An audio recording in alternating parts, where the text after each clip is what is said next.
Halo semua, selamat datang di YouTube channel aku, Melo Maci. Hari ini kita akan bahas dasar-dasar perpajakan yuk. Sebelum kita mulai, jangan lupa klik like, comment, dan subscribe channel ini ya. Pajak itu apa sih? Penting nggak kita bayar pajak? Pajak adalah kontribusi untuk negara yang bersifat wajib bagi wajib pajak orang pribadi maupun badan. Pajak memiliki beberapa fungsi, yaitu fungsi anggaran sebagai sumber dana pemerintah yang dipakai untuk membiayai pengeluaran-pengeluaran negara. Fungsi mengatur, ini sebagai alat pengatur pemerintah dalam bidang sosial ekonomi. Fungsi stabilitas, uang yang didapat dari pajak akan dipakai untuk menjalankan kebijakan-kebijakan pemerintah. Fungsi redistribusi pendapatan, uang yang didapat dari pajak dipakai untuk membiayai pengeluaran umum dan pembangunan nasional. Jadi kita bisa berkesempatan bekerja yang tujuannya untuk meningkatkan pendapatan masyarakat. Terdapat beberapa jenis sistem pemungutan pajak, yaitu Official Assessment System, sistem pemungutan yang dimana pemerintah selaku pemungut yang akan menentukan besaran pajak kita. Lalu Self-Assessment System, sistem pemungutan yang dimana kita diberi wewenang penuh untuk menghitung, membayar, serta melaporkan sendiri besaran pajak terutang. Lalu Withholding Assessment System, sistem pemungutan yang dimana pihak ketiga yang menentukan besaran pajak terutang kita. Terdapat beberapa jenis pajak pusat, yaitu pajak penghasilan atau PPh adalah pajak yang dikenakan kepada orang pribadi maupun badan atas penghasilan yang diterima dalam suatu tahun pajak. Lalu pajak pertambahan nilai atau PPN adalah pajak yang dikenakan atas konsumsi barang kena pajak atau jasa kena pajak di dalam wilayah Indonesia. Kemudian pajak penjualan atas barang mewah atau PPNBM.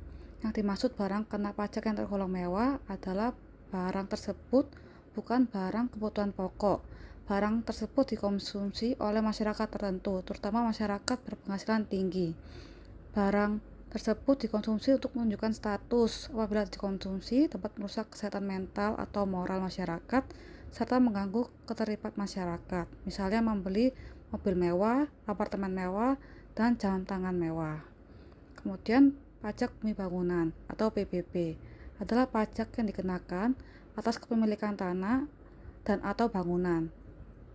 PBB ini memang pajak pusat, tetapi realisasi penerimaan PBB diserahkan kepada pemerintah daerah, baik provinsi maupun kabupaten atau kota. Lalu terakhir, bea materai adalah pajak yang dikenakan atas pemanfaatan dokumen seperti surat menyurat, akta notaris, kwitansi pembayaran, surat berharga yang memuat jumlah nominal atau uang di atas jumlah tertentu sesuai dengan ketentuan. Untuk sekarang umumnya menggunakan materai 10.000 dengan transaksi minimal 5 juta rupiah. Jenis-jenis pajak daerah ada dua, yaitu provinsi, lalu kabupaten maupun kota. Jenis pajak provinsi terdiri dari pajak kendaraan bermotor, bea balik nama kendaraan bermotor, pajak bahan bakar kendaraan bermotor, pajak air permukaan, dan pajak rokok. Lalu jenis pajak kabupaten atau kota terdiri dari pajak hotel, pajak restoran, pajak hiburan, pajak reklame, pajak penerangan jalan, pajak mineral bukan logam dan batuan, pajak parkir, pajak air tanah, pajak sarang burung walet, pajak bumi dan bangunan perdesaan dan perkotaan, serta bea perolehan hak atas tanah dan bangunan. Lalu manfaat pajak antara lain membiayai semua pengeluaran negara termasuk berbagai proyek pembangunan seperti sarana umum. Kemudian mengatur laju pertumbuhan ekonomi negara, mengatur laju inflasi, memberikan perlindungan kepada produksi dalam negeri. Terima kasih sudah menonton video kali ini. Sampai jumpa di video selanjutnya. See ya.